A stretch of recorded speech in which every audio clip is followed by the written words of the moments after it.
마귀의 전략은 우리의 마음을 강탈하는 거라고 그랬어요. 마음에는 세 가지 요소가 있다고 그랬죠. 지정의, 지성과 감정과 의지, 이렇게 세 가지가 있다고 했는데 이 세 가지를 마귀가 이제 공격을 하는 겁니다. 그래서 원래 우리 마음은 누구한테 주어지도록 되어 있냐면 하나님한테 바쳐지도록 이렇게 만들어져 있다는 거죠. 근데 이 마음을 마귀가 하나님 대신에 강탈해 간다는 거예요. 그래서 우리의 마음이 하나님으로 가지 못하고 흩어지게 하는 이 일을 하는 것이 바로 마귀가 하는 일이라는 겁니다. 그래서 이 마음을 지키지 못하면 마음을 빼앗긴 개인적인 결과로서 우리의 언어와 행동과 신념과 습관에 영향을 미쳐서 결국 우리가 하나님의 자녀답게 살지 못하게 만드는 이런 일을 하게 된다. 그리고 이제 마음을 빼앗긴 사회적 결과가 바로 이제 종교, 문화, 사상, 철학 가운데 깊이 이제 뿌리박혀 있기 때문에 마귀의 공격은 전방위적이고 체계적이고 개별적이고 전체적으로 이루어지고 있다는 거예요. 그래서 우리는 세상에서 살아간다고 하는 것 그 자체로 그냥 마귀의 공격 가운데 놓여 있는 겁니다. 마귀는 많은 종교들과 또 이런 사상들, 문화, 철학들을 통해서 끊임없이 우리를 공격하고 있다는 거예요. 그래서 지난 시간까지 우리가 배운 것은 마귀가 우리의 마음을 강탈하려고 한다. 그리고 개인적인 영역에서 언어와 행동과 신념과 습관을 마귀가 장악하여서 우리가 결국 죄를 짓고 하나님부터 멀어지게 한다라고 하는 것을 이제 배웠고, 이번 주에는 사실은 이제 마음을 빼앗긴 사회적 결과, 그래서 사람들이 어떻게 체계적으로 마귀에게 장악되어 있는지 이것을 종교와 문화와 사상과 철학이라고 하는 관점에서 쭉 살펴보려고 했었는데 하나님께서 이쪽 부분 다시 해서 마음을 빼앗긴 개인적 결과들에 대해서 좀 더 자세히 다루라는 이제 감동을 주셔서 오늘 아침에 급하게 이제 했던 모든 준비를 이렇게 다시 선회해서 이쪽을 더 자세히 다루고, 이 마음을 빼앗긴 사회적 결과, 다시 얘기해서 사람이 종교문화, 사상, 철학 모든 분야에서 마귀에서 장악되고 있고 세상을 살아가는 것이 결국은 이런 문제 때문에 지속적으로 마귀에게 영향을 받게 되는 그런 부분에 대해서는 우리가 영적 전쟁에서 다루는 게 아니라 나중에 중보기도 세미나에서 이 부분을 다루고 어떻게 우리가 이것을 대처하고 기도할 것인지를 이렇게 논의하는 이런 시간을 갖는 것이 오히려 더 효과적일 것 같다는 생각이 들어서 이쪽을 생략하도록 하겠습니다. 그래서 이제 보다 구체적으로 마귀가 어떻게 우리의 마음과 행동과 또 입술을 장악하는지 이런 것들을 좀 프랙티컬하게 살펴보는데 시간을 할애하려고 해요. 그리스도인들이 꼭 알아야 할 영적 전쟁 이야기라는 책에서 좀 발췌를 했습니다. 첫 번째는 이제 교만이에요. 이 교만이라고 하는 것, 마귀는 이제 교만이라고 하는 것을 가장 근본적인 전술로 사용을 해요. 왜냐하면 하나님이 우리의 주인이시고 하나님이 우리의 왕이신데 그 왕이신 하나님을 내가 대처할 수 있다고 생각하는 것, 하나님 없이 내가 살 수 있다고 생각하는 것, 내 자신이 스스로 하나님이 되고자 하는 것, 이것이 사실은 범죄의 가장 근원이었거든요.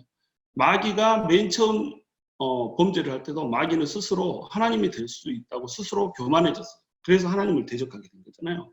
그리고 그 마귀가 동일하게 아담한테 그리고 하와한테 어떻게 찾아오냐면 네가 이 선악과를 먹으면 하나님처럼 될 수 있어 라고 꼬드기고 들어온다는 거죠. 그러니까 인류 최초의 범죄는 바로 교만으로부터 왔다는 거죠. 그리고 모든 범죄의 근원 그 자체가 마귀의 교만으로부터, 첫 번째 범죄는 뭐였냐면 마귀의 교만이었다. 그리고 인류 최초의 범죄는 또 뭐였냐면 아담과 하와의 교만이었다. 이거예요.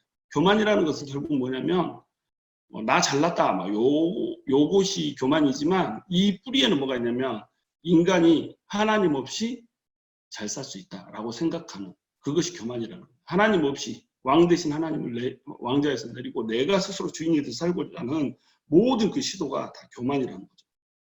그리고 심지어는 이제 열등감의 뿌리도 근원적으로는 교만에서 시작합니다. 내가 1등이 돼야 되고 내가 탑이 돼야 되는데 아무리 노력하고 있어도 1등이 될 수가 없는 거예요. 나는 1등이 될 수 있는 존재로 생각을 하는 거죠. 내가 왕이 될 수 있는 존재로 생각하는 거예요. 근데 애쓰고 발악을 해도 왕이 되지 못하고 1등이 되지 못하더라는 겁니다. 그러니까 뭐가 어떻게 돼버려요? 열등감을 가져버린다는 거예요. 그러니까 열등감과 교만이라고 하는 것은 이렇게 동전의 양면처럼 붙어 있다는 거죠. 그 다음에 이 교만은 마귀가 교만을 활용할 때는 사람을 부추겨서 하지 말아야 될 일을 하게 만들어버려요.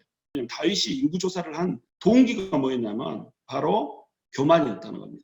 하나님이 이스라엘의 왕이시고 하나님이 이스라엘을 지켜주시는 분이신데 다윗이 스스로 자기가 왕이라고 생각을 했던 거예요. 하나님이 다윗을 왕으로 세워주셨는데 다윗의 왕은 하나님이거든요. 그러니까 이스라엘은 누가 지키시냐면 다윗이 아니라 하나님이 지킨다는 거죠. 이스라엘은 누가 강건하게 하냐면 다윗의 군대가 아니라 하나님이 강건하게 한다는 겁니다. 그런데 다윗은 스스로 자기 나라가 강성하다라고 하는 것을 나타내고 싶었다는 거죠. 뻐기고 싶었다는 거죠. 그 교만이 하나님을 진노하게 하셨다는 겁니다. 그래서 전염병으로 7만 명 이상이 사망을 하겠다는 거예요. 지금 미국도 봐보세요.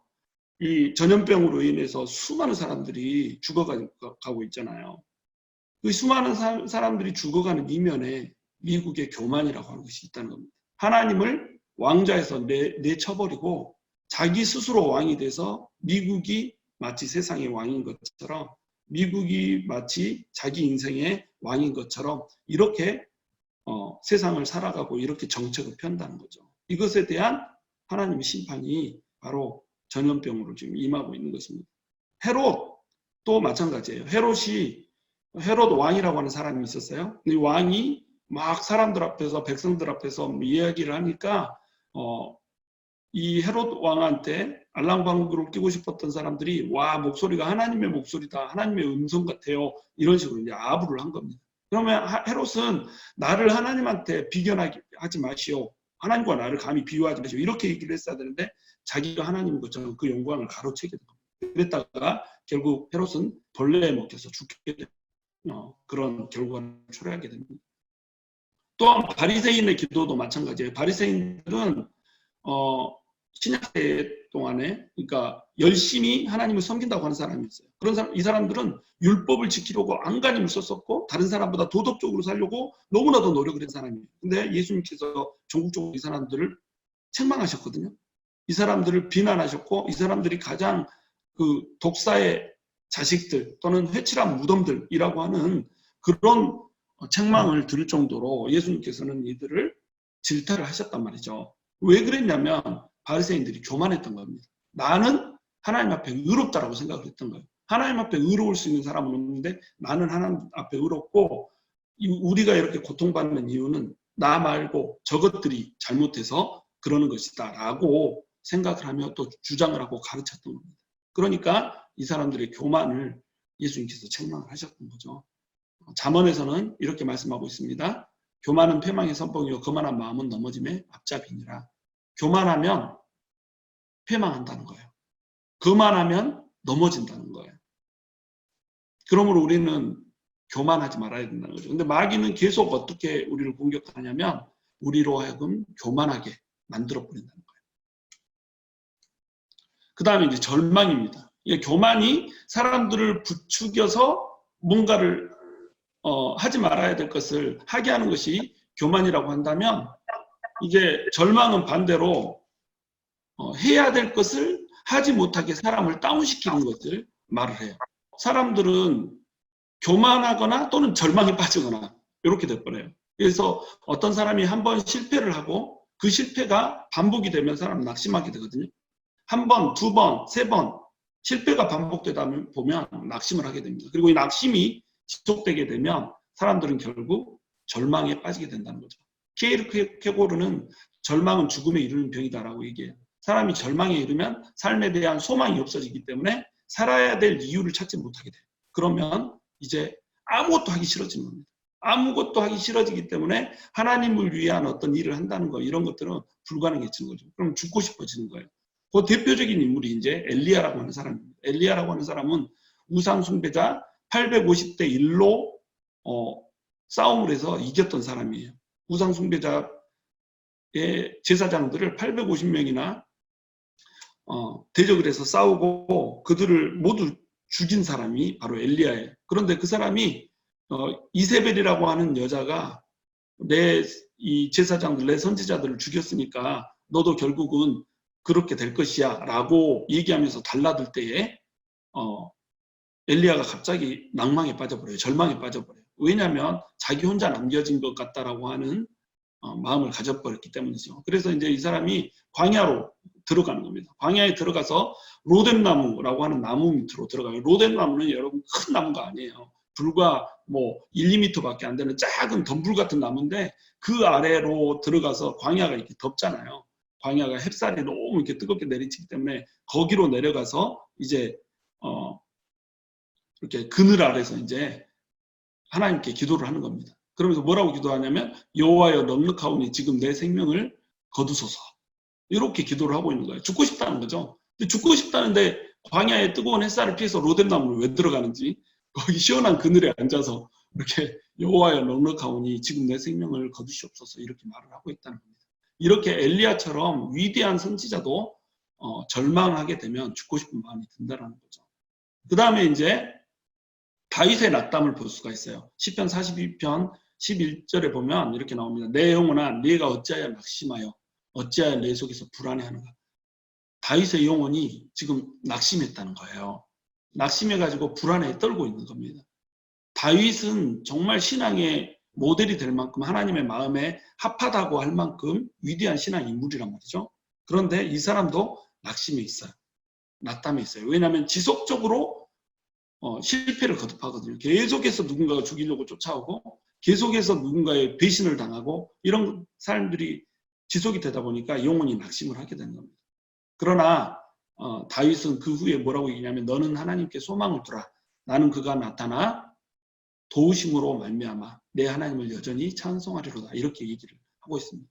또한 시편 121편 1절 2절에서는 내가 산을 향하여 눈을 들리라 나의 도움이 어디서 올까. 지금 다윗이 산을 향하여서 눈을 들면서 내 도움이 어디서 올까를 고민하고 있는 거예요. 도움이 절실히 필요한 낙심되는 이런 상황이에요. 그런데 산을 향하여 눈을 들면 그 산에는 산 위에 높이 좌정하신 하나님께서 도우신다는 거예요. 그 하나님은 천지를 지으신 분이시고 무엇이든지 할 수 있는 능력의 하나님, 전능의 하나님이라는 겁니다. 그러니까 이 세상을 보면 그리고 이 세상에서 풀리지 않는 일들을 보면 나는 낙담할 수밖에 없다는 거예요. 그러나 우리가 눈을 들어서 하나님을 보면 우리는 소망을 가질 수 있다라고 하는 겁니다. 그런데 마귀는 우리의 눈을 가려서 우리의 눈을 하나님께로 향하지 못하게 하고 어디로 향하게 하냐면 문제로 향하게 한다는 거예요. 이 세상에 제대로 돌아가지 않고 있는 이런 세상 가운데로 우리 눈이 향하게 한다는 겁니다. 그래서 그것 때문에 우리가 절망을 하게 하고 절망을 하기 때문에 하나님의 일을 하기를 꺼려하고 하나님의 일에 달라들지 못하게 하고 대신 이제 차라리 죽겠다라고 하는 자리에 서게 한다는 겁니다. 그 다음에 이제 세 번째로는 마귀는 비교의식과 시기심을 통해서 역사를 합니다. 그래서 비교해서 내가 좀 더 낫다고 생각하면 사람이 교만해져 버려요. 비교해서 내가 좀 더 낫다고 생각하면 절망해 버려요. 자꾸 이렇게 비교를 하게 해서 교만하거나 절망에 빠지게 만들어가지고 하나님의 백성들을 하나님의 자녀답게 살지 못하게 하는 것. 이것이 이제 마귀가 하는 일이랍니다. 대표적인 예가 이제 부모님들의 치맛바람이잖아요. 굳이 그렇게까지 할 필요가 없는데 자녀들을 꼭 1등을 시켜야 되는 거예요. 2등만 해도 잘하는 거잖아요. 3등만 해도 잘하는 거고 뭐 탑10 안에만 들어도 잘하는 거란 말이죠. 그런데 꼭 1등을 시켜야 되는 거예요. 왜? 내 앞에 누가 있으면 안 되는 겁니다. 자녀들을 1등 시켜야 하는 부모들의 치맛바람 요걸 보면 아주 우리 이제 한국에 정말로 대단한 중학생 육상 선수가 하나 나타났어요. 이 육상 선수가 어디 대회만 나가면 그냥 게임이 되지 않게 1등을 해버리는 겁니다. 그래서 이 사람이 이제 우리나라 육상을 짊어질 대들보로 뜬 거예요. 요즘 이제 핫한 이슈입니다. 근데 이 학생을 대회에 더 이상 출전하지 못하게 해달라고 하는 부모님들의 청탁이 무지하게 이제 들어오는 거예요. 이 사람을 국가적인 차원에서 키워야 되잖아요. 근데 이제 부모님들이, 학부모들이 막 이 사람이 참가하는데, 대회에 참가하는데 제한을 두는 겁니다. 왜냐하면 자기 자녀들이 수상한 경력이 없으면 앞으로의 일생에 이렇게 돌파구가 만들어지지 않는 거예요. 그러니까 자기 자녀만 생각을 하는 거죠. 자녀들을 1등 시켜야 된다고 하는 그 비교의식 때문에. 열등감으로 자살하는 하버드 대생들을 봐보세요. 하버드 대에 가면 각 학교에서 1등 하던 애들이 오는 거잖아요. 프라이드로 가득하고 정말로 내가 인생에서 공부를 통해서는 실패한 적이 없는 이런 사람들이 온단 말이죠. 근데 이 사람들이 하버드 대학의 하버드생들끼리 1등들끼리 모아놓으니까 그 중에서 또 꼴등이 있는 거예요. 그러니까 하버드생이라고 하는 거 요거 하나만으로도 프라이드를 가져도 되는데 거기서 비교의식 때문에 자살하는 학생들이 너무나도 많더라는 겁니다. 코넬 대학 같은 위대한 대학에도 가보세요. 거기 이타카 그 폭포에 떨어져서 죽는 학생들이 얼마나 많은지 몰라요. 그러니까 이 열등감이라는 거 그렇게 좋은 학교에 갔는데 비교의식으로 인한 열등감으로 해서 자살하는 사람들이 나타나더라는 겁니다. 이것을 누가 조장하느냐? 바로 마귀가 조장한다는 겁니다. 사역을 할 때도 교회끼리 비교하게 만들잖아요. 또 하나님을 열심히 섬기면 되는데 하나님을 섬기는 사람들끼리 또 비교하게 만들잖아요. 그래서 아벨을 죽였던 가인의 속사정을 보면 이게 비교의식이었던 겁니다. 하나님께서 아벨이 드리는 제사와 아벨은 받는데 자기가 드리는 제사와 자기는 받지를 않네요. 이 배경에 뭐가 있어요? 가인이 선을 행하지 않은 채 그저 형식적인 제사만 드리는 요 자기 잘못이 이 배경에 있는 거예요. 그런데 자기가 잘못한 일임에도 불구하고 결론적으로는 아벨이 받아지고 아벨의 제사가 받아지니까 비교되고 시기의식이 생겨서 이 사람을 죽여버리게 되는 겁니다. 사울도 마찬가지예요. 사울은 다윗의 덕을 많이 본 사람이죠.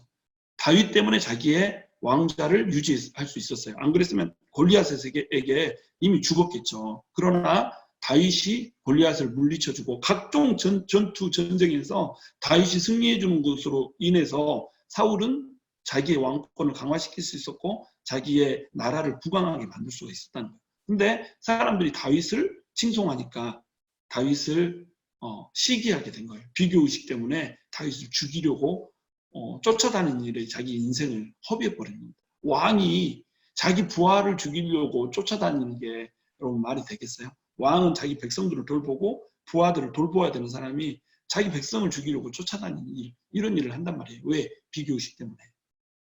예수님의 제자들도 마찬가지였어요. 12명의 제자가 있었는데 12명 가운데 그 많은 사람들 중에서 선택을 받았단 말이죠. 그럼 그것으로 감사할 줄 알고 만족할 줄 알아야 되는데 그 중에서도 가장 큰 자가 되고 싶어 하는 거예요. 그래서 예수님께서 이 겸손하라고 서로 섬기라고 몇 번을 얘기하는데도 서로 가장 큰 자가 되기를 원해서 시기하고 다투고 싸웠던 이 제자들, 비교의식 때문에 나온다는 거죠. 그래서 결국 하나님의 나라가 하나가 되지 못하고 예수님의 나라가 하나가 되지 못하게 하면서 분열하고 이렇게 싸우게 되는 서로 찢어지게 만드는 이 일을 했던 것이 뭐냐면 마귀의 비교의식을 이렇게 조장하는 일이었던 겁니다. 바로 이제 요한과 베드로의 이야기에서도 이 얘기가 나타났잖아요. 예수님이 부활하셨어요. 그래가지고 베드로한테 나타납니다. 나중에 베드로가 자기가 원하지 않는 곳으로 끌려다니게 될 것이라고 하는 것을 베드로의 미래에 대해서 예수님이 예언을 해줘요. 그랬더니 베드로가 그러면 이 사람은 어떻게 돼요? 요한은 어떻게 됩니까? 이렇게 물어보는 거예요. 예수님이 말합니다. 내가 올 때까지 그를 머물게 할지라도 내게 무슨 상관이냐? 너는 나를 따르라. 이렇게 얘기를 해준 겁니다. 그러니까 예수님이 다시 오실 때까지 요한을 그냥 이 땅에서 계속 영원히 살게 해준다고 할지라도 너한테 그게 뭔 상관이냐 이거예요. 너는 나를 따르는 데 집중하라는 겁니다. 비교하지 말고 그저 예수님을 따르는데 그저 하나님을 사랑하는데 집중하라는 거예요. 그런데 하나님을 믿는다고 하는 사람들이 하나님을 믿는 데 집중하는 것이 아니라 다른 사람의 신앙과 내 신앙을 비교하고 다른 사람의 출세와 내 출세를 비교하고 다른 사람의 성공과 내 성공을 비교하는 자리에 서더라는 겁니다. 그것이 하나님의 마음을 아프게 한다는 거죠. 그래서 그것이 마귀의 전략 중에 하나가 된다. 그 다음에 이제 의심과 불신입니다. 마귀가 하와의 마음속에 심었던 최초의 독초가 바로 이거예요. 너는 선악과를 따먹으면 정령 죽을 것이다. 결단코 죽을 것이다 라고 하는 하나님의 말씀을 불신하게 만든 거죠. 정말 죽을까? 라고 하는 생각이 들게 만든 거예요. 대신에 하나님의 말씀을 지키지 않고 선악과를 따먹으면 오히려 죽는 것이 아니라 하나님처럼 돼서 모든 것을 판단할 수 있는, 선과 악을 판단할 수 있는 지혜를 얻게 될 수 있지 않을까라고 하는 의심이 들게 마귀가 착 조장을 한 겁니다. 그래서 결국 범죄를 하고 모든 인류에게 죄악이 들어오게 만드는 그런 일을 하게 돼버리는 겁니다. 그래서 가스피링이라고 하는 사람은 의심은 인간의 마음속에 있는 지옥이다라고 얘기를 합니다. 인간의 마음속에 의심을 조장하면 이 의심이 결국 사람들을 지옥으로 이끌게 만든다는 거죠. 하나님의 말씀을 불신하여서 광야에서 죽어간 이스라엘 백성들을 봐보세요.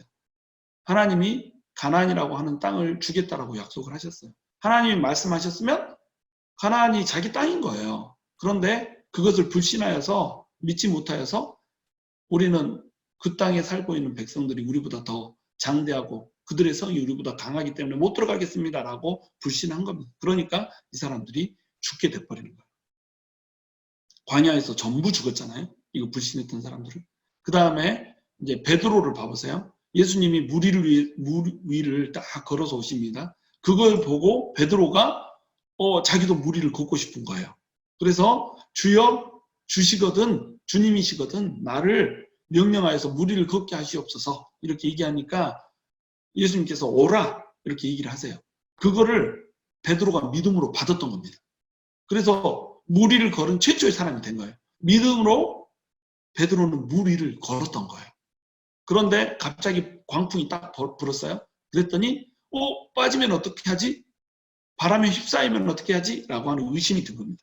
그 의심이 드는 순간에 물에 빠져들게 되는 거예요. 이것을 예수님께서 뭐라고 진단하시냐면 믿음이 작은 자여 왜 의심하였느냐 라고 말씀을 하신다는 거예요.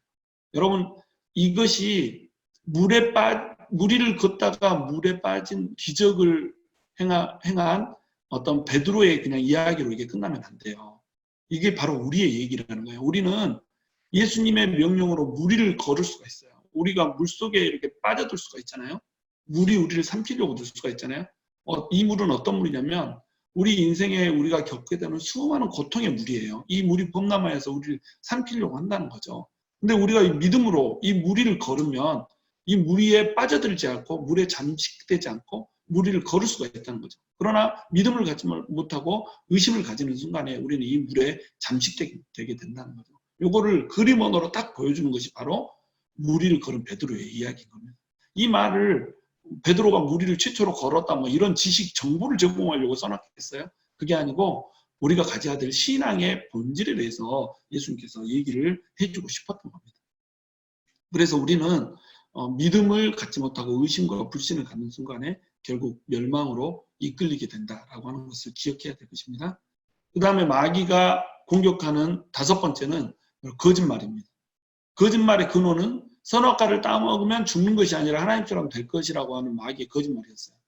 많은 사람들이 선악과를 따먹고 나서 선악을 알게 되는 일에 하나님처럼 된다라고 하는 것이 마귀가 한 거짓말이 아니고 진짜였다 이렇게 오해를 해요. 근데 그 오해를 하는 이유는 뭐냐면 저들이 선악과를 따먹고 선악을 아는 일에 우리와 같이 되었다라고 하는 하나님의 말씀 때문에 그렇거든요. 근데 이 말씀은 어떤 뜻이냐면 하나님처럼 됐다는 이야기가 아니라 선악을 판단하는 기준이 하나님이었단 말이에요. 선악과는 선악을 알게 하는 나무의 과일이잖아요. 그러니까 선악을 알게 하는 판단의 심판의 나무였어요.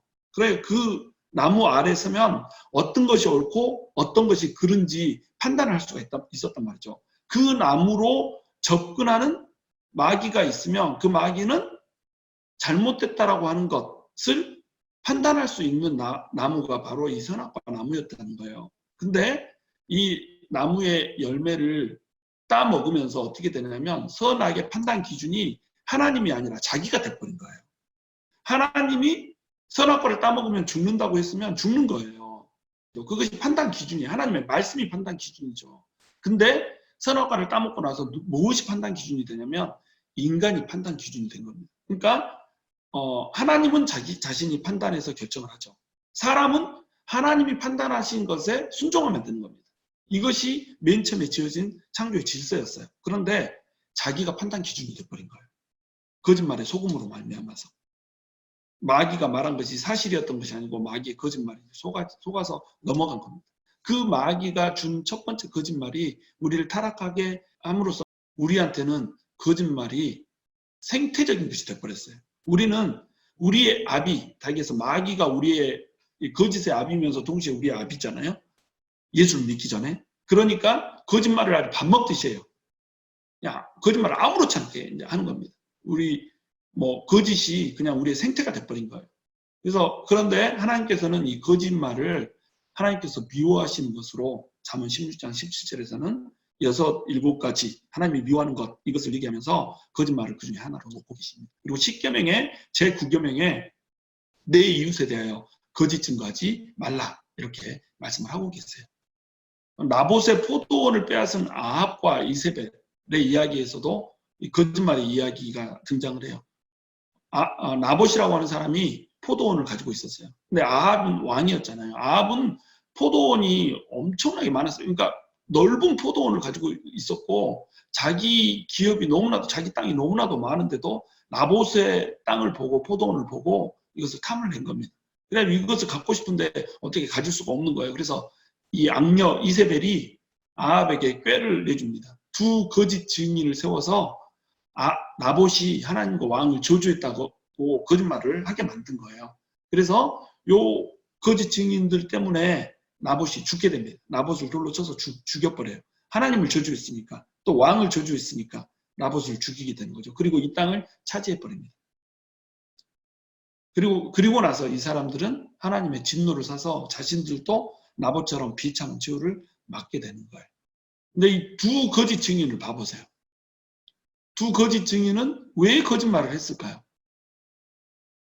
왕이 두 거짓 증인에게 물질을 약속을 한 겁니다. 그러니까 물질을 갖고 싶은 탐욕 때문에 한 사람이 죽는 것은 우습게 여겨버리는 거예요. 이것이 사람의 속성이라는 겁니다. 아나니아와 삽비라도 봐보세요. 자기 이름을 드러내고 싶었어요. 그래서 자기의 재산을 팔아서 이 재산에 모든 것을 드리겠다라고 소원을 해놓고 나서 일부만 드리고 일부는 숨겨요. 그리고 다 드린 것처럼 거짓말을 한다는 겁니다. 여러분 자기 재산을 팔아서 일부를 드린 거 이건 훌륭한 일이잖아요. 훌륭한 일인데 거짓말을 해버린 거예요. 하나님을 속여버린 겁니다. 그러니까 성령을 속인 것, 이 죄로 인해서 죽임을 당하게 되는 겁니다. 요한복음 8장 44절에서는 이렇게 얘기해요. 너희는 너희 아비 마귀에서 났으니 너희 아비의 욕심대로 너희도 행하고자 하느니라. 그럼 처음부터 살인한 자여 진리가 그 속에 없으므로 진리에 서지 못하고 거짓을 말할 때마다 제 것으로 말하나니 그가 거짓말쟁이요 거짓의 아비가 되었습니다. 거짓말쟁이고 거짓의 아비란 말이죠. 근데 사람이 거짓말을 한단 말이에요. 사람이 거짓말을 하고 위선을 뜬단 말이죠. 그러면 이 속에는 누가 들어있다는 거예요? 마귀가 들어있다는 겁니다. 하나님이 이 속에 들어있으면 거짓을 행할 수가 없다는 거죠. 마귀가 들어있으니까 거짓을 행한다는 겁니다. 그 다음에 이제 미움입니다. 미움이라고 하는 것은 정말 위험한 건데 이것이 우리가 마음에 미움을 품어버리잖아요. 그럼 미움은 방향성이 있어요. 그래서 미움을 다른 타인에게 공격적으로 이렇게 갖게 되면 이 미움의 대상에게 해를 입히려고 혈안이 되는 악의를 발동하게 됩니다. 그리고 행동을 야기시키게 돼요. 대표적으로 이제 아까도 예로 들었던 사울의 예를 들 수가 있겠죠. 사울은 다윗이 미웠어요. 그러니까 미운 다윗을 죽이고자 했죠. 반면에 이제 수동적 미움이 있어요. 미운 사람이 있는데 미운 사람에게 해를 입히려고 해도 능력이 없어요. 그러면 이제 어떻게 되냐면 미움의 대상으로부터 회피하게 되고 관계가 이제 단절이 되게 되는 겁니다. 미움이 수동적으로 벌어지면 미움의 대상으로부터 회피할 뿐만 아니라 자기 자신을 막 학대하게 돼버려요. 그러니까 이 미움이라고 하는 것이 굉장히 이제 위험한 겁니다. 그래서 미움은 하나님 앞에서 반드시 해결돼야 된다. 미움을 회피했다고 하더라도 미움은 자신을 갉아먹는 독약과 같은 거예요. 그러니까 사람을 미워하게 되면 막 잠도 못 자고 자기 자신이 막 처량해져 버리는 겁니다. 내가 상대방을 미워하면 상대방은 너무나도 잘 지내요. 내가 자기 자신을 상대방을 미워하는지도 상대방은 알지를 못해요. 깨닫지를 못해요. 너무 막 발 뻗고 자요. 근데 나는 그 사람을 미워서 잠을 못 자고 뼈가 녹아나는 이런 고통을 갖게 된답니다. 어떤 분은 이 미움 때문에 질병이 찾아온 분도 있고 이렇다는 겁니다. 그래서 미움은 마치 쥐약 같은 거예요. 쥐약을 놔놓고 쥐가 먹고 죽어야 돼. 자기가 먹고 죽어버리는 거예요. 미움은 마치 뱀의 독 같은 거예요. 뱀이 나를 물었어요. 그러면 뱀이 나를 물었으면 나는 어떻게 해야 되죠? 그 독을 빼내야 되잖아요. 그런데 독을 빼내는 데 집중하는 게 아니고 뱀을 죽이겠다라고 온 숲을 갈고 다니다가 자기가 그냥 독에 취해서 죽어버려요. 뱀은 유유히 숲속을 활보하면서 스르륵 돌아다니고 있는데 자기는 뱀 찾아서 돌아다니다가 죽어버린다. 이겁니다. 미움이 꼭 그런 거라는 거예요. 그래서 미움은 반드시 우리 안에서 해결돼야 되는 문제고 마귀가 이 미움을 통해서 하나님의 자녀들을 빛 가운데 있지 못하고 어둠 가운데 있게 한다는 겁니다. 요한일서 2장 9절에서 11절은 이렇게 얘기합니다.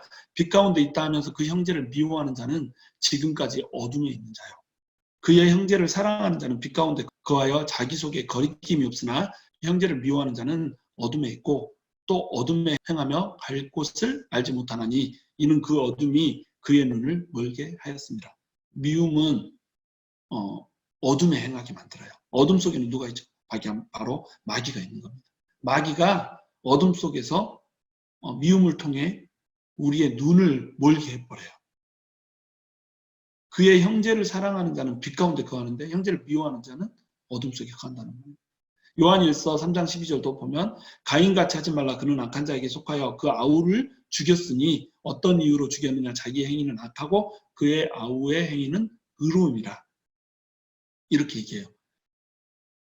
악한 자에게 속했기 때문에. 악한 자는 누구죠? 바로 마귀예요. 가인이 악한 자 마귀에게 속했기 때문에 미워해서 아우를 죽였단 말이죠. 그러니까 미워하는 자마다 누구에게 속한 자예요? 마귀에게 속한 자라는 겁니다. 내가 누구를 미워한다 그러면 지금 나는 마귀에 속해 있다. 이렇게 생각하면 틀림이 없다는 거예요. 요한일서 3장 14절에서 15절을 이렇게 얘기합니다. 우리는 형제를 사랑함으로 사망에서 옮겨 생명으로 들어간 줄을 알거니와 사랑하지 아니하는 자는 사망에 머물러 있느니라. 사랑하지 않는 자는 아직 사망의 한쪽 발을 딛고 있다는 겁니다. 그 형제를 미워하는 자마다 살인하는 자니 살인하는 자마다 영생이 그 속에 거하지 아니하는 것을 너희가 아는 바라.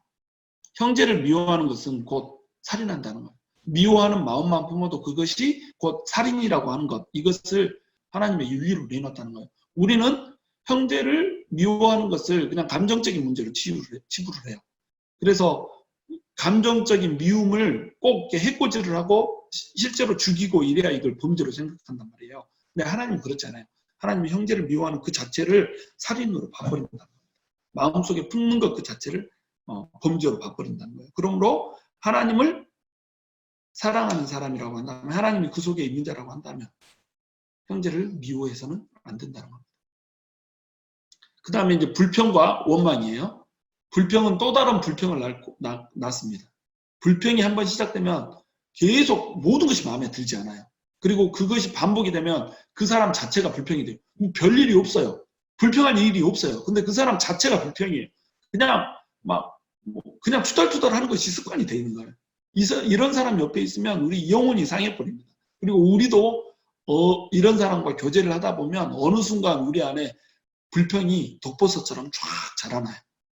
불평을 하는 사람은 이 사람 자체가 불평이기 때문에 불평 덩어리를 안고 우리가 살아가는 거예요. 이 사람과 교제를 한다는 것 자체가. 그러니까 불평하는 사람을 가까이 이제 하면 안 되죠.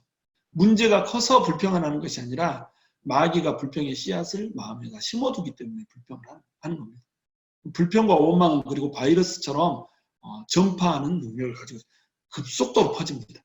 불평하는 마음은 탐욕에서 시작되어서 항상 원망의 대상을 찾게 됩니다. 그리고 불평과 원망의 끝은 기브로 탔다와 다시 탐욕의 무덤이라는 거예요. 이제 예를 들어드릴 텐데 민수기 11장에 보면 그들 중에 섞여 사는 다른 인종들이 이렇게 나오죠. 이 말을 개역 한글에서는 뭐라고 표현하냐면 그들 중에 섞여 사는 잡족들이 이렇게 표현합니다. 잡족들이 탐욕을 품었어요. 탐욕이 불평의 근원이에요. 욕심을 품는 순간에 내한테 있는 것이 부족하게 느껴져 버려요. 우리가 세상을 사랑하면 세상을 세상에서 가질 수 있는 것을 모든 것을 가져도 그것이 만족함이 없고 지속적으로 욕구가 들어오기 때문에 불평이 나오게 돼요. 근데 이 불평을 가졌던 존재들이 누구였냐면 바로 잡족이라는 겁니다. 그러니까 탐욕을 품은 이 존재들이 이스라엘 자손도 불평하게 만들어버려요. 탐욕을 품게 만들고 불평하게 만들어버려요. 그러니까 이 불평하는 족속들은 뭐냐면 잡족이라는 겁니다. 잡족. 이 잡족들이 불평을 일으키게 만들어가지고 신실한 하나님의 백성들도 잡족 무리로 만들어버리는 거예요. 이 사람들의 불평은 뭐였냐면 광야에서 살고 있는데 광야에 왜 고기가 없냐는 거였어요. 광야는 먹을 것이 없잖아요. 먹을 것이 없는데 하나님께서 하늘에서 만나라고 하는 것을 내려줬거든요. 먹을 것이 땅에서 나오는 것이 아니라 하늘에서 내려오게 했다는 겁니다. 만나 뜻이 이게 뭐냐? 이런 뜻이에요. 하늘에서 먹을 것이 내려오니까 왜 알 수가 없는 거예요. 이게 뭐요? 이렇게 얘기했던 겁니다. 하늘에서 알지도 못하는 것을 내려오게 해서 이것을 먹고 살게 해줬으면, 이 기적을 경험했으면 하나님께 무한한 감사를 드려야 되는데 이것들은 그냥 원망하고 불평하고 이랬던 겁니다. 왜? 고기가 없다. 그래서 5절에 보면 이렇게 얘기해요. 우리가 애굽에 있을 때는 값없이 생선과 오이와 참외와 부추와 파와 마늘들을 먹은 것이 생각나거든. 무슨 값없이 먹었어요. 죽고 살고 노예로서 일하고서 토롯이 얻어먹은 것, 이것이 생선과 오이와 참외와 부추와 파와 마늘이 있잖아요. 그것도 마음껏 먹을 수 있었던 게 아니에요. 그냥 남아도는 거 그냥 던져주는 거 주워 먹었던 것이 이것들이었어요. 값없이 먹은 게 아니고 정말 밤낮 없이 죽고 살고 일을 해서 먹었었고, 그것도 풍족하게 먹었던 것이 아니라 남아도는 거 던져주는 거 먹었던 것이 이거였단 말이에요. 근데 과거를 좋은 것으로 포장을 해요. 그리고 현재를 나쁜 것으로 과소평가를 한단 말입니다. 불평하는 사람들은 항상 과거를 과대표장하거든요. 그리고 현재를 과소평가를 해요. 하나님께서 현재 주어지신 은혜를 지금 현재가 과거보다 훨씬 나은데도 과거가 마치 나았던 것처럼 이렇게 과대포장을 한단 말입니다. 그렇게 해서 불평을 하게 된단 말이죠. 그래서 이제는 우리가 기력이 다하여 이 만나 외에는 보이는 것이 아무것도 없도다. 만나 외에는 보이는 것이 없다는 만나를 불평하고 있어요. 하나님께서 기적으로 베풀어 준 것을 나중에는 이것을 뭐라고 표현하면 이 박한 음식 외에는 이렇게 얘기해요. 박하다고 얘기해요. 만나를. 하나님이 주신 음식을 박하다고 아주 경멸하고 있는 겁니다. 그냥 하나님을 모멸하는 처사죠. 그러니까 이제 하나님이 그래? 그러면 고기 보내줄게. 그래가지고 고기를 보내줘요. 11장 33절에서 34절 보면 고기 이제 메추라기 때를 딱 날려 보내주는데 이것들을 이스라엘 백성들이 좋다고 주워 먹죠. 그런데 그 고기가 아직 이 사이에 있어 씹히기도 전에 하나님께서 백성들에게 대해서 진노하셔서 큰 재앙으로 치신 겁니다. 그래서 이 사람들을 거기 광야에 묻었어야 됐어요. 장사를 지냈어야 됐어요.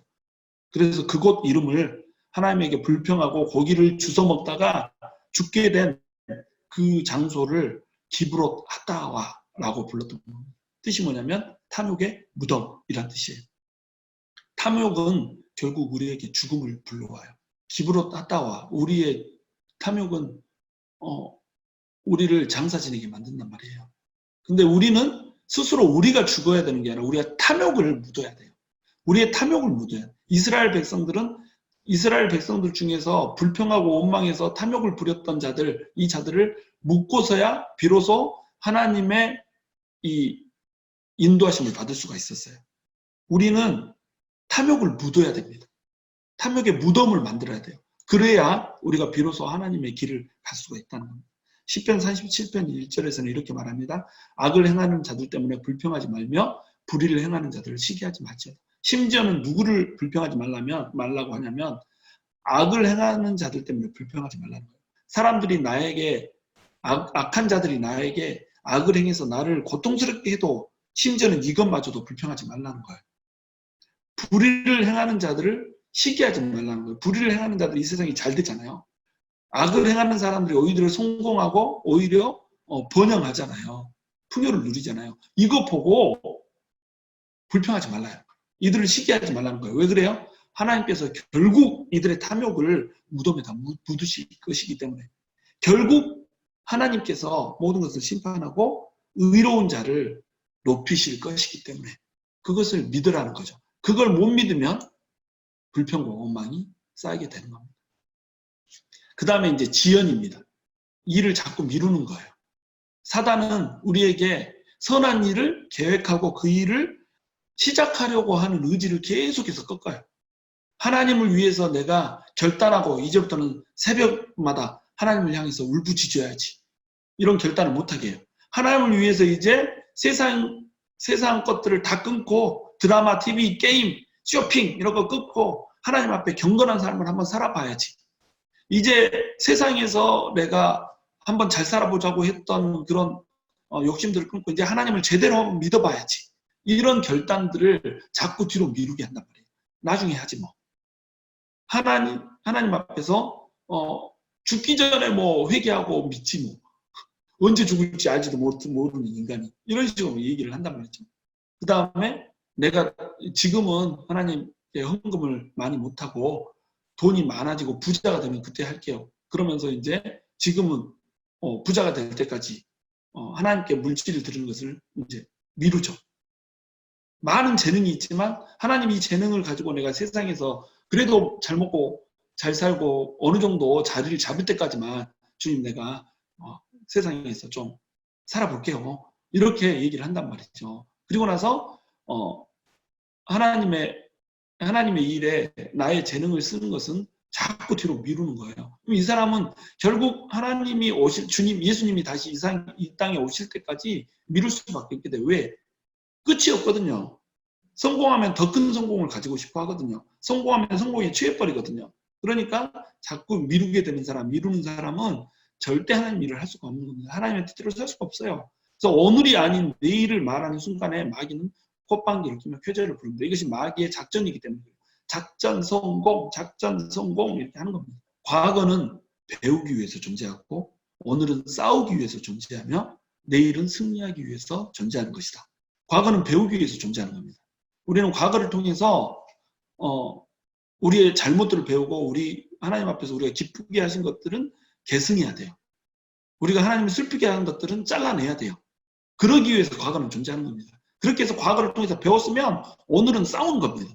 오늘은 내일 해야지라고 밀어놓고 그냥 오늘을 즐기라고 있는 것이 아니고 내일의 승리를 위해서 오늘 싸워야 돼요. 오늘 싸우지 않는 사람은 내일의 승리가 없는 거예요. 이 사람이 얘기하고 있는 그 내일은 계속해서 내일이 되는 거예요. 내일이 오면 또 내일이에요. 내일 또 내일 이렇게 되는 겁니다. 내일은 승리하기 위해서 존재해요. 내일은 싸우기 위해서 존재하는 것이 아닙니다. 내일은 승리의 열매를 따기 위해서 존재해요. 또 오늘 싸우지 않는데 내일 어떻게 승리의 열매를 따냐고요. 그러니까 오늘 분투를 해야 되는 거예요. 신앙의 분투는 먼 훗날 하는 것이 아니라 먼 내일에 하는 것이 아니라 바로 오늘 해야 되는 거예요. 기회라고 하는 것을 이제 새긴 어떤 동상이 있죠. 이 얘는 앞머리가 있고 뒷머리가 없어요. 그리고 발에 날개가 달렸어요. 앞머리가 있다는 뭐냐면 기회가 왔을 때 그 앞머리를 팍 잡으라는 거죠. 근데 기회가 한번 싹 지나가잖아요. 그러면 뒤에는 머리가 없기 때문에 잡을 수가 없어요. 민둥산이에요. 그냥 쫙 잡을 수가 없어요. 미끄러져 버려요. 근데 발에 날개가 달려있네. 훅 날아가 버린다는 거예요. 신앙도 똑같아요. 신앙의 은혜 받을 기회는 앞머리만 있고 뒷머리가 없어요. 지금 우리한테 오는 은혜를 지금 붙잡지 못하면 나중에 시간이 지나서는 잡으려고 해도 이 뒷머리가 민둥산이기 때문에 훅 날아가 버린다는 거예요. 그것이 하나님께서 하시는 말씀이에요. 고린도후서 6장 2절을 봐보세요. 이르시되 내가 은혜 베풀 때에 너에게 듣고 구원의 날에 너를 도왔다 하셨으니 보라 지금은 은혜 받을 만한 때요. 보라 지금은 구원의 날이라. 지금이 은혜 받을 만한 때라는 겁니다. 지금이 구원의 날이라는 겁니다. 지금 믿어야 돼요. 지금 예수님을 받아들여야 되고 지금 예수님이 내 삶의 주인이 돼야 되는 거예요. 그렇지 않으면 내일은 없어요. 우리 삶이 어떻게 될지 알아요. 내 친구 중에서도 오늘 대화하고 헤어졌는데 그 다음날 빗길에 운전하고 가다가 20대에 절명한 친구가 있어요. 얼마나 가슴이 아팠는지 몰라요. 오늘 나랑 얘기하고 헤어졌는데 아내하고 같이 침대에서 이렇게 나란히 누워서 자고 그 다음날 눈을 뜨지 못한 친구도 있어요. 다 우리 동아리 소속 친구들이었어요. 같이 나랑 동아리를 창립했던 멤버들이었어요. 근데 그냥 오늘 있다가 내일 없더란 말이죠. 그것이 인생이에요. 인생은 내일이 없습니다. 오늘 지나고 나면 내일의 약속은 없는 거예요. 오늘 분투해서 신앙의 업적을 쌓지 않으면, 신앙의 승리를 쌓지 않으면 내일이란 없어요. 오늘 예수를 믿으셔야 돼요. 오늘 예수를 영접하셔야 되고 오늘 예수님의 은혜 안에 잠겨야 되는 거예요. 에베소서 5장 16절 17절에서는 이렇게 얘기합니다. 세월을 아끼라. 때가 악하니라. 때가 악해요. 이때는 정말로 마귀가 우리를 공격해서 하나님으로부터 멀어지게 만들어요. 그러니까 세월을 아끼라는 겁니다. 시간을 아끼라는 거예요. 성경은 시간을 생명으로 얘기합니다. 한 시간 한 시간 우리가 보내는 시간은 전부 다 생명이에요. 그렇잖아요. 왜 그러냐면 우리는 이 시간을 살잖아요. 시간이 지나가면 우리는 죽잖아요. 그러니까 시간이 지나간다고 하는 것은 이 시간들이 전부 다 모여서 생명이 되는 겁니다. 그러니까 시간은 낭비할 수가 없는 거예요. 시간을 낭비하면 그 시간은 생명을 낭비한 것이라니까요. 그러니까 한 시간도 하나님 앞에서 허투루 들어지는 시간이 없게 우리는 살아야 된다는 겁니다. 그래서 17절에는 뭐라고 얘기하냐면 그러므로 어리석은 자가 되지 말고 이렇게 얘기해요. 세월을 아끼지 못한 사람, 오늘을 똑바로 살지 못하고 오늘을 하나님 앞에서 분전하지 못하는 사람은 어리석은 사람이라는 거예요. 왜? 생명을 허비하는 사람이기 때문에. 그러니까 너희는 어리석은 자가 되지 말고 지혜 있는 사람이 되어서 오직 주의 뜻이 무엇인가 이해를 하려고 하는 거예요. 하나님의 뜻대로 살라는 겁니다. 왜? 우리에게 내일은 없기 때문에. 그 다음에 불성실입니다. 마귀는 우리가 현재의 삶을 성실하지 못하게 만들어요. 다윗을 봐보세요. 다윗은 왕들이 출정하는 때에 전쟁터에 나가는데 전쟁터에 나가지 않고 한가롭게 자기 궁절에 지붕 위를 거닐다가 궁절 맞은편에 있는 밧세바라고 하는 여인의 집에서 밧세바가 목욕하고 있는 장면을 봐요. 그리고 그 목욕하고 있는 여인을 보고 다른 자기의 부하들은 전쟁하고 있는 그 전쟁통에 여인을 데려다가 같이 간음을 해버려요. 여러분, 성실하게 전쟁에 임해야 되는 시기에 지붕에서 한가롭게 논일고 있기 때문에 사탄이 유혹을 한 겁니다. 우리가 정말로 하나님 앞에 성실하게 오늘 하루를 살고 있잖아요. 그럼 유혹받을 시간이 어디 있어요? 저 오늘 성경 공부 준비하느라고 막 30분의 시간을 더 여러분한테 부탁을 했잖아요. 아침마다 묵상해야 되고 그 다음날 이렇게 전날 묵상을 오늘 또 공부해야 되고 또 학업에서 주어지는 숙제를 해야 되고 금요 철야 준비해야 되고 토요 성경 공부 준비해야 되고 주일 예배 준비해야 되고 계속 말씀을 읽고 또 읽고 막 이렇게 숨 막히게 살다 보니까 그나마 또 남는 시간들은 여러분 이렇게 전화해서 어떤 기도 제목이 있는지 이런 것들을 알아봐야 되고 이렇게 살다 보니까 유혹을 받을 시간이 없는 거예요. 마귀가 나를 유혹하려고 하는데 유혹을 받을 만한 시간이 없어요. 오늘 또 어떤 뭐 이쁘게 생긴 젊은 자매 하나가 나한테 페이스북에다가 이렇게 친구 신청을 했어요. 며칠 전에. 딱 얼굴을 보니까 예전에 내가 가르쳤던 제자의 얼굴인가 싶더라고요. 그래서 친구 신청을 딱 수락을 했어요. 근데 그 자매한테서, 그 여자한테서 뭐라고 메시지가 왔냐면 프로필 보고 좋은 사람인 것 같아서 연락을 했어요. 나한테 연락 주세요. 섹시106 막 이렇게 아이디를 준 거예요. 여러분, 그래서 내가 이제 블락을 시켰거든요. 여러분, 마귀는요, 그냥 아무 쪽에서는 막 틈타요. 막 틈타요. 근데 성실하게 살지 못하잖아요. 눈코 뜰 데 없이 바쁘게 살지 못하잖아요. 그러면 마음이 그쪽으로 가게 돼요. 유혹받게 돼요. 누군가 하는 호기심을 갖게 돼요. 그런데 틈이 없으니까 하나님 앞에서 드려야 시간 말고 다른 시간을 낼 수가 없으니까 그냥 딱 블락해버리잖아요. 이렇게 살아야 된다는 거예요. 성실하게 살아야 된다는 거예요. 그래서 벤자민 프랭클린은 성실에 대해서 얘기하면서 이렇게 얘기합니다. 100권의 책보다 하나의 성실한 마음이 더 큰 힘으로 사람을 움직일 것이다. 불성실은 실패의 베스트 프렌드. 반드시 불성실은 불러옵니다. 잠언 11장 3절에서 이렇게 얘기해요. 정직한 자의 성실은 자기를 인도하거니와 사악한 자의 패역은 자기를 망하게 하느니라.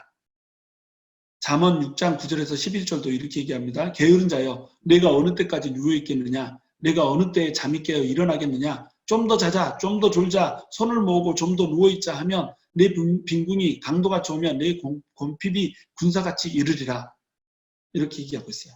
여러분 잠언은요. 신앙에 대한 가르침이지 세상 출세수를 가르치는 게 아니에요. 지금 세상 출세에 비해서 세상 성공에 비유해서 이렇게 이해하고 있지만 이것이 바로 영적인 성공에 대한 비유라고 하는 것을 여러분 알아야 돼요. 내가 좀 더 자고 좀 더 눕고 게으름 피우고 이렇게 생활을 하면 하나님을 향해서 열심을 내지 못하고 성경 공부 가야 되는데 성경 공부 안 가고 좀 더 놀고 좀 더 졸고 이렇게 좀 더 즐기고 이렇게 하다 보면 영적인 빈궁이 강도처럼 찾아와요. 영적인 곰핍이 군사처럼 이르게 돼요. 영적으로 빈궁하고 영적으로 곰핍하고 영적으로 아무것도 가진 것도 없는 사람이 어떻게 마귀를 이겨요. 마귀를 이기지 못하니까 마귀의 유혹에 넘어가서 엄한 짓거리 하게 되잖아요. 여러분 예수님이 없는 사람들의 인생을 한번 봐보세요. 얼마나 허무하고 허망하게 그들의 삶을 보내는지 한번 봐보세요. 그 수많은 순간들을 범죄하는데 죄 짓는데 눈 뻘개져 가지고 밤새면서 이렇게 보내잖아요. 하나님을 향해서 드려지지 않는 모든 시간은 마귀를 위해서 드려지는 시간이라고 하는 거 여러분 아셔야 됩니다. 그래서 골로새서 3장 22절 24절에서는 이렇게 얘기해요. 종들아 모든 일에 육신의 상전들에게 순종하되 사람을 기쁘게 하는 자와 같이 눈가림만 하지 말고 오직 주를 두려워하여 성실한 마음으로 하라. 세상 일을 할 때도 성실한 마음으로 주님께 하듯이 하라는 얘기예요. 무슨 일을 하든지 마음을 다해서 주께 하듯 하고 사람에게 하지 말라. 삶의 태도를 얘기하고 있는 겁니다. 이는 기업의 상을 주께 받을 줄 아나니 너희는 주 그리스도를 섬기느니라. 예수님을 섬기는 사람이 게으르게 살면 안 돼요. 예수님을 섬기는 사람은 모든 사람을 대할 때 성실하게 예수님 대하듯이 대하는 거예요. 충성되게 예수님 대하듯이 대하는 거예요.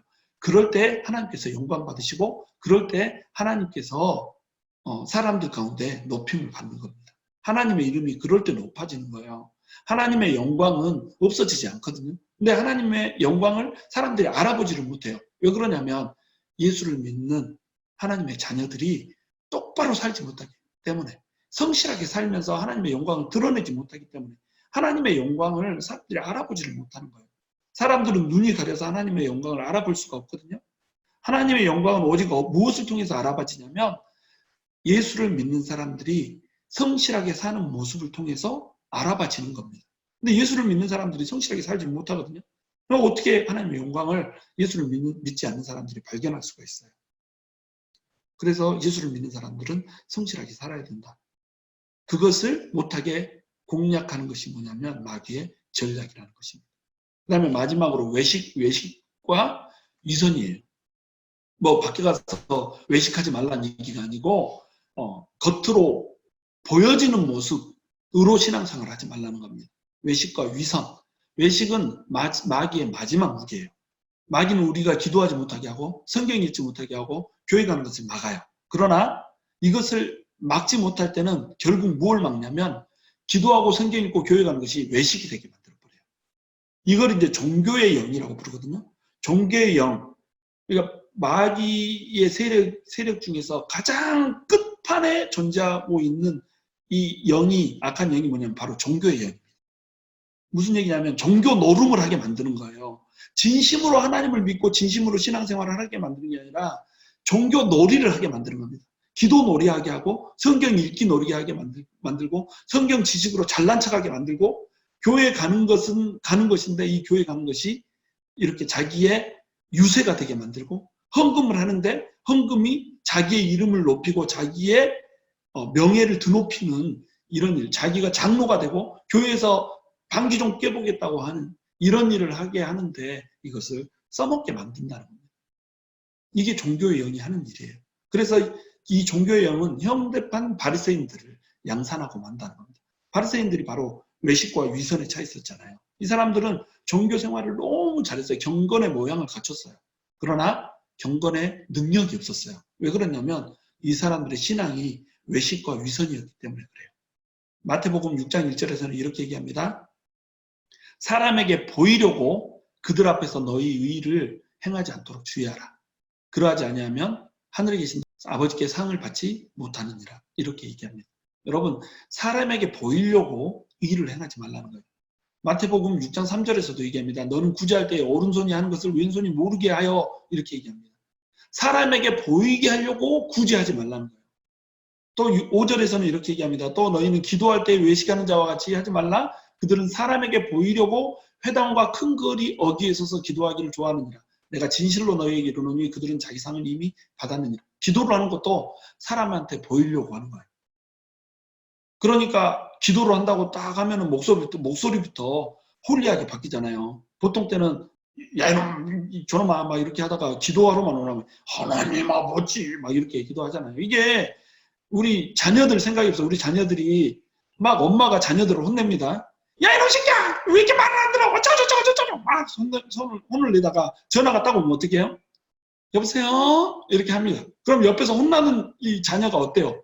그걸 보고 있다가 어이가 없어요. 방금 나한테 소리 지르고 막 눈이 뒤집혔던 눈 흰자를 드러냈던 그 마녀는 도대체 어디 가고 갑자기 전화를 받더니 여보세요? 하고 콧소리가 나오냐 이거죠. 요거를 느끼는 자녀의 마음이 외식하는 그리스도인들을 바라보는 비기독교인들이 느끼는 그 눈이라는 거예요. 기도하고 성경 보고 구제하고 막 이럴 때는 거룩해 보여요. 그런데 마음대로 정죄하고 자기 유익을 위해서 자기의 높아짐을 위해서 교회를 이용해 먹고 성도들을 이용해 먹고 심지어는 성도들을 힘들게 하고 성도들을 짓누르는 이런 행위를 하는 사람들을 보면 믿음이 연약한 사람은 이걸 보고 어떻게 되겠어요? 그러니까 이 종교의 영이 위험하다는 거예요. 자기는 속아요. 난 믿음이 너무 좋은 것처럼 속아요. 그런데 하나님은 속일 수가 없어요. 사람들도 속아요. 그래서 그거 보고 사람들이 뭐 권사시켜주고 장로시켜주잖아요. 그 속을 모르니까. 진짜 그 사람이 하나님을 열심히 믿는 사람들이 외식하는 것을 계신지를 모르니까 헌금 많이 하면 장로시켜주더라 이거예요. 근데 장로가 아니고 장롱이고 장독이고 이럴 때가 너무도 많더라는 겁니다. 왜 그래요? 외식과 위선으로 신앙생활을 하기 때문에 그렇다는 겁니다. 그래서 심지어는 하나님께서는 예수님께서는 금식할 때도 아무도 모르게 하라고 그래요. 6장 16절 17절 보면 금식할 때 너희는 외식하는 자들과 같이 슬픈 기색을 보이지 마. 우리 금식하면 막 이렇잖아요. 굉장히 막 이렇게 거룩한 표정 짓잖아요. 그런 표정 짓지 말라는 거예요. 그들은 금식하는 것을 사람에게 보이려고 얼굴을 흉하게 만들어요.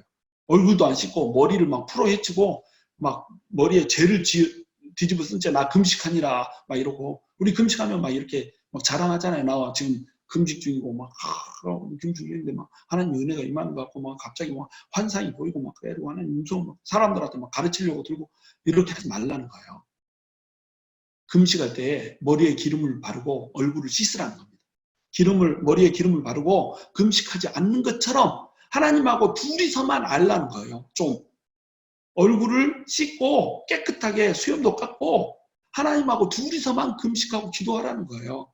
외식하지 말라는 겁니다. 사람한테 보이려고 하지 말라는 거예요. 왜? 사람에게 보이려고 하는 순간에 이것은 하나님의 영광을 위해서가 아니라 내 영광을 위해서 일하는 것이 돼버리기 때문에 그래요. 그래서 마귀의 가장 끝 공격 무기, 마지막 최종 병기, 이건 뭐예요? 외식이라는 거예요. 종교의 영이라는 거예요. 신앙생활 잘하고 있는 것 같은데 사실은 위선이라는 거예요. 거짓 신앙, 이걸 가지고 있다는 거예요. 이러지 말라는 거예요.